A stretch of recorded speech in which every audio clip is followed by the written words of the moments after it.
ሱቅ ወጥቶ ዳቦ መግዛት ቀረ። በቤታችን በጣም ጣፋጭና ጤናማ የሆነ የዳቦ አሰራር አሳያችኋለሁ። ለሱም የሚያስፈልገን የገብስ ዱቄት ነው። እዚህ ጋር ፍርኖ ዱቄትም ማድረግ ትችላላችሁ። ከዛ በምታዩት ልኬቱ በሱ ነው የተጠቀምኩት። እናንተ ልኬቱን አድርጋችሁ እኩል ማድረግ ትችላላችሁ። ከዛን ወተት፣ እንቁላል እና ኦሊቭ ኦይል ከዛ ደረቅ እርሾ ደግሞ ከዱቄቱ ጋር አንድ ላይ ያደረግኩት። ትንሽዬ ማንኪያ ጨውና 3 ማንኪያ የሾርባ ማንኪያ ስኳር ተጠቀምኩት። ከዛ አዋህዳችሁ አንድ ላይ ታረጋላችሁ ማለት ነው። እዚህ ጋር ደግሞ ቤኪንግ ፓውደር በትንሿ ማንኪያ ተጠቅሜያለሁኝ። ከሌላችሁ ችግር የለውም። ከዛን አንድ ላይ ያን ያዋህድነውን ዱቄቱ ላይ አድርገን በደንብ በማንኪያ እንዲህ ካዳረስን በኋላ መልሰን በእጃችን ደግሞ እናቦካለን ማለት ነው። በጣም ትወዱታላችሁ። ለልጆች ጥሩ ነው። ለቤተሰብ በሻይ ለመብላት በማንኛውም የሚበላ ነገር ነውና በየቤታችሁ ሞክሩት። እውነት በጣም ነው የተመቸኝ ጣዕሙ። ልኬቱን በትክክል ከሄዳችሁ በጣም ደስ የሚል ጣዕም ታገኛላችሁ። አንዴ ከበላችሁ ድጋሚ ውጭ ወጥታችሁ አትገዙም።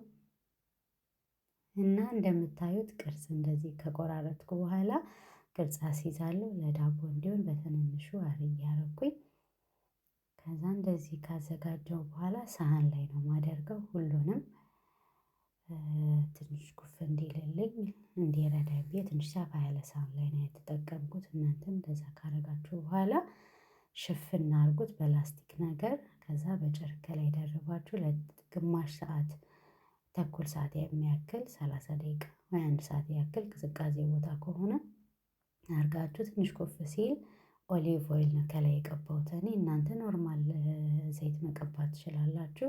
ከዛ እዚህ ምጣድ ነው የተጠቀምኩት እና እናንተ ሌላ መጠቀም ትችላላችሁ። እንደ መጥበሻ ክዳን ያለ መጥበሻ ከሆነ ትንሽ እሳት አድርጋችሁ በእንፋሎትም አድርጎ እንዲበስል ማድረግ ትችላላችሁ። እንደምታዩት እንዴት እንደሚያምር ጣዕሙም በዛው ልክ ነው። ሁሉም ነገር በጣም ደስ የሚል ሁኔታ ጣዕሙ በጣም ነው ደስ የሚለው እና ሞክሩት በየቤታችሁ እዩት።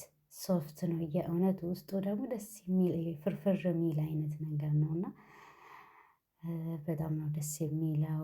ሞክሩት በየቤታችሁ። ለልጆች ይሆናል፣ አዋቂ ይሆናል። ከምንገዛ ይልቅ እኛ በቤታችን ብንጠቀመው ጥሩ ነውና ከወደዳችሁት ሀሳብ አስተያየታችሁን በኮሜንት ሴክሽን ላሳውቁኝ። ሰላማችሁ ይብዛልኝ። ሰብስክራይብ፣ ላይክ፣ ሼር ማድረጉ እንዳትረሱ። ቻናሌን በሌላ በአዲስ ቪዲዮ ተመልሼ እመጣለሁ። ቻው ቻው።